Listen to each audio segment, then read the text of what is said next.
Yakin usaha sampai dapat jabatan. Iya. Yang mendapatkan rezeki dari Tuhan, seolah-olah kita menerima nasib gitu. Atau kan? rezeki dari kekuasaan. Saja.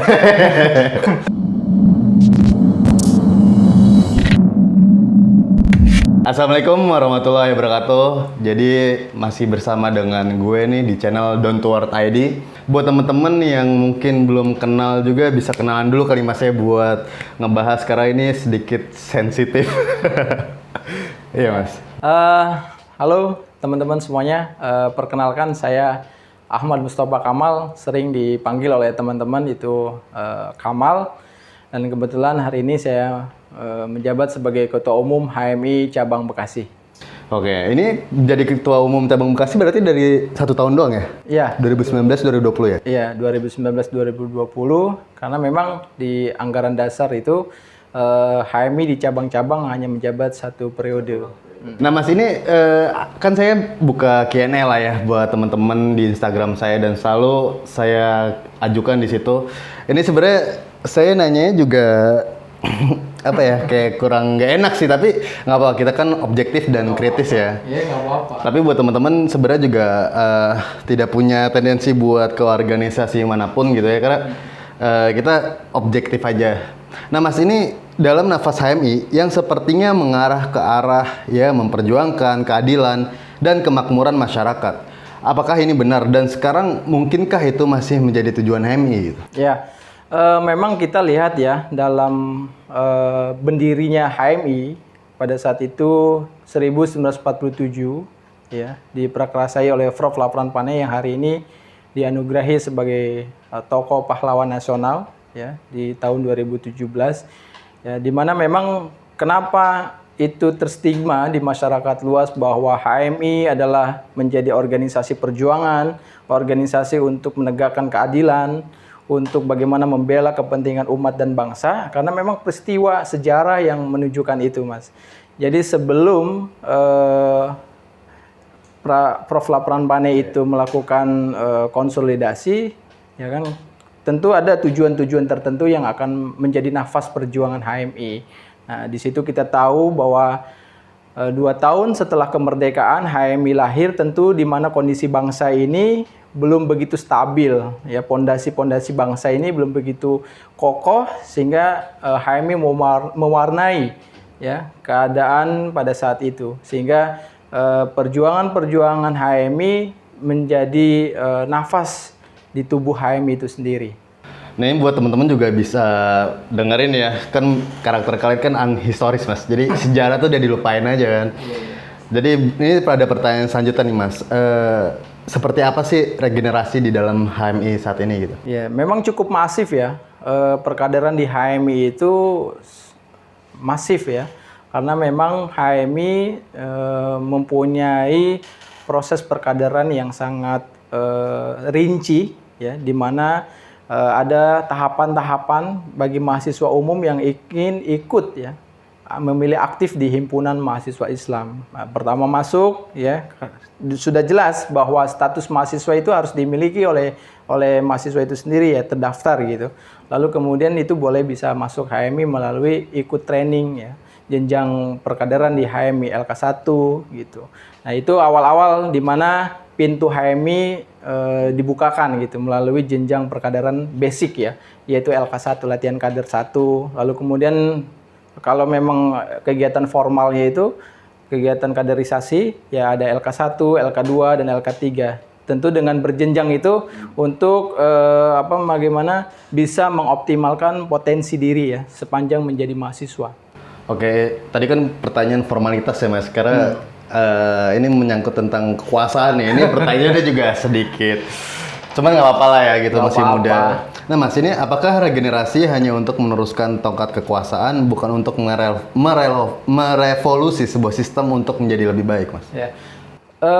Kita tetap ya bahwa nilai-nilai perjuangan, nilai-nilai keagamaan, nilai-nilai kebangsaan itu menjadi roh bagi keberlangsungan roda organisasi di himpunan mahasiswa Islam. Bahwa yang namanya nilai idealis, nilai perjuangan itu memang udah menjadi nafas kita sebagai organisasi kemahasiswaan, bahwa proses perkaderan ini bukan berarti untuk merawat sebuah kekuasaan ya, yang memang kita tidak menafikan bahwa atas proses perjuangan kader-kader HMI ya, sekarang banyak alumni-alumni HMI juga yang menjabat di pemerintahan hari ini gitu. Itu juga bukan kemudian untuk untuk bisa merawat kekuasaan tersebut, tetapi juga bagaimana ya organisasi himpunan mahasiswa Islam ini bisa bermanfaat alumni-alumninya untuk masyarakat. Benar. Itu. Nah, sehingga bukan berarti proses perkaderan di himpunan mahasiswa Islam yang setiap tahunnya melakukan regenerasi kepemimpinan ya, proses perkaderan tiap tahun terus berjalan ya, cabang-cabang itu per tahun itu bisa merekrut 500 kader ya.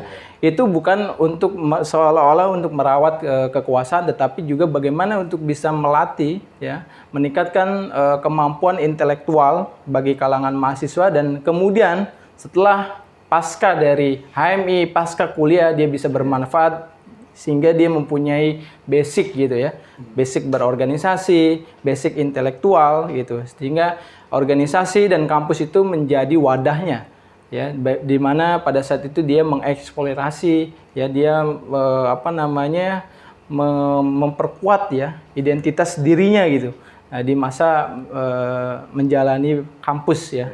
Tapi ngelihat perbedaan, misalkan Mas kan banyak juga cerita-cerita dari senior atau orang-orang yang udah menjalani hal itu gitu ya Mas. Ngerasa nggak sih kayak HMI di saat ini dengan HMI saat dulu itu berbeda gitu?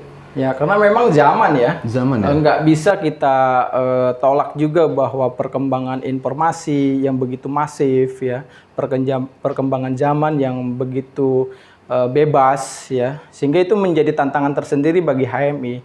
Jelas berbeda antara bagaimana HMI didirikan dengan HMI sekarang.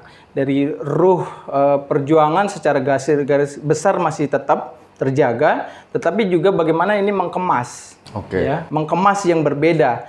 Dulu masih tradisional ya, rapat-rapat nggak bisa di-share di media sosial. Hari ini kan kita tidak bisa menafikan itu. Tapi memang perbedaannya di dalam teknologi aja. Kalau misalkan dari kualitas, pengkemasan lah, saya kira ya. Iya, kalau misalkan dari kualitas, misalkan istilahnya kader atau anggotanya itu, apakah memang ada perubahan atau lebih baik lagi atau bagaimana menurut Ya, justru dengan banyaknya alumni-alumni HMI ya, yang hari ini bisa memberikan manfaat kepada masyarakat luas, artinya berbanding positif harus ya, karena berarti alumni-alumni HMI itu mampu bermanfaat. Nah, ya, sehingga ya pergerakan intelektualitas di internal HMI ya masih terawat gitu, sehingga banyak alumni-alumni HMI-nya gitu kan, untuk bisa diposisikan di tempat-tempat strategis untuk bisa memberikan sumbangsi gagasan, pikiran, dan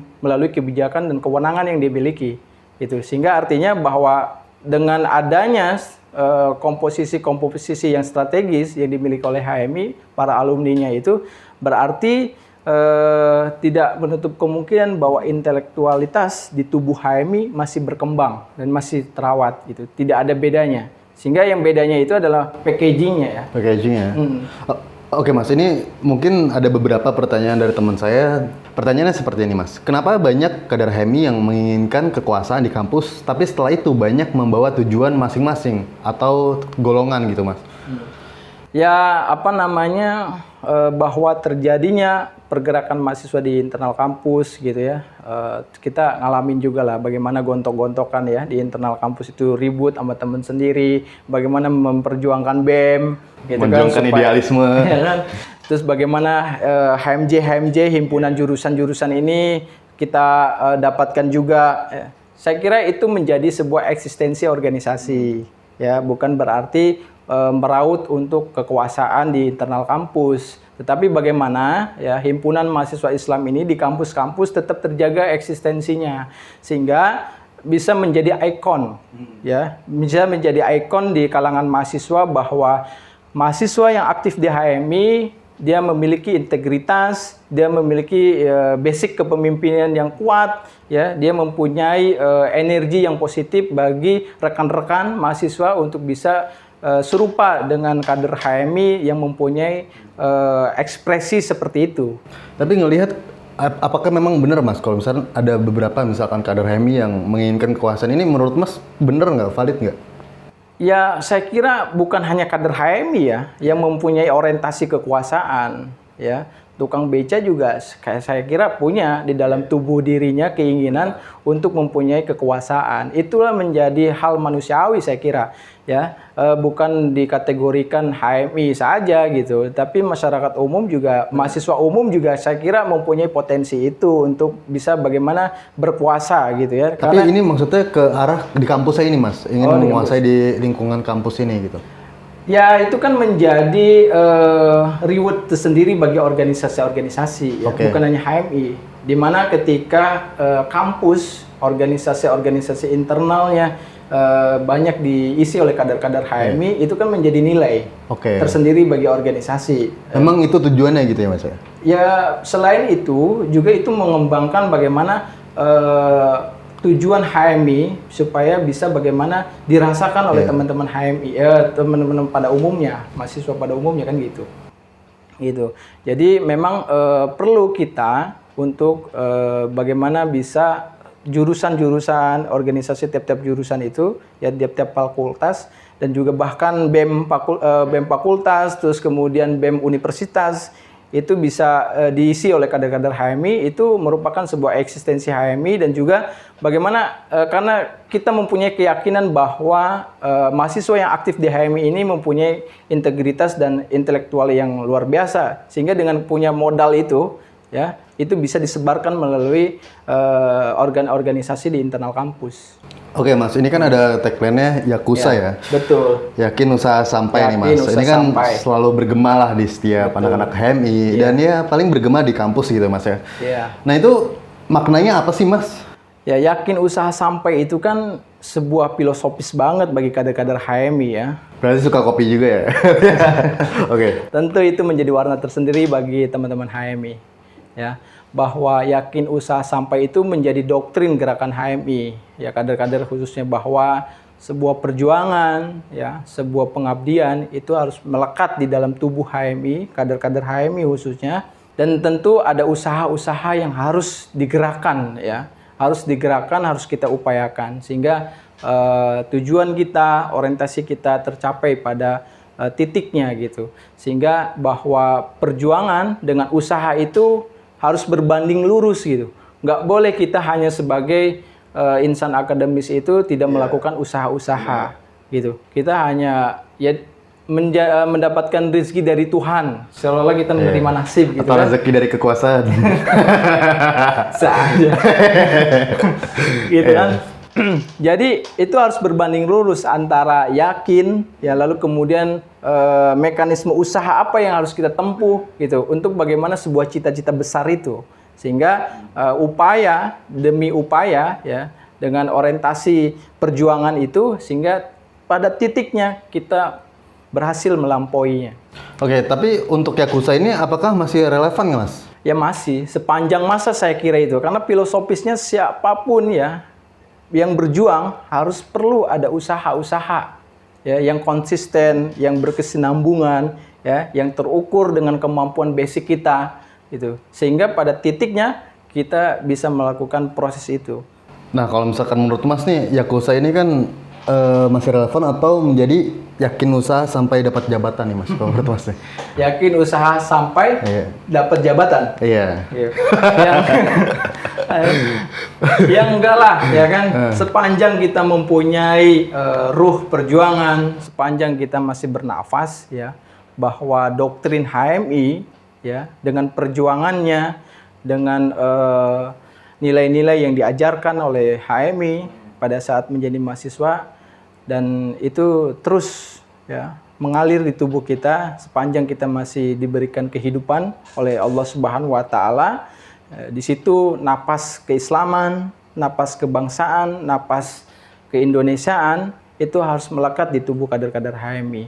Makanya tidak berhenti di himpunan mahasiswa Islam. Setelah ber-HMI, dia ada Korps Alumni HMI yang menjadi paguyuban alumni-alumni HMI. Itu untuk mengakomodir pasca di HMI, bahwa untuk merefleksikan ya bagaimana proses romantisme ketika menjadi mahasiswa aktivis HMI itu masih terkesan, yaitu dalam rumah paguyuban KAHMI disebutnya. Kalau disingkat itu KAHMI, Korps Alumni HMI.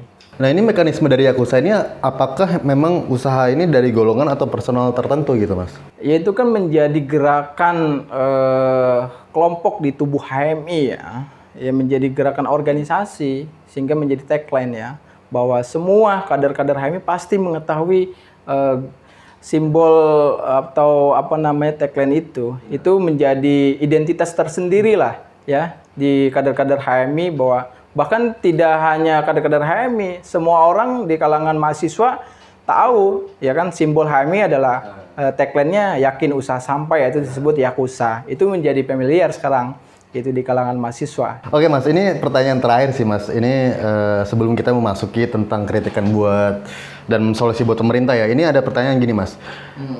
Cuman kayaknya nggak apa-apa lah ya pertanyaan. Nggak apa-apa itu emang. Banyak kader dari HMI ini kan yang sukses itu Mas, sampai di meja kepemimpinan di kampusnya.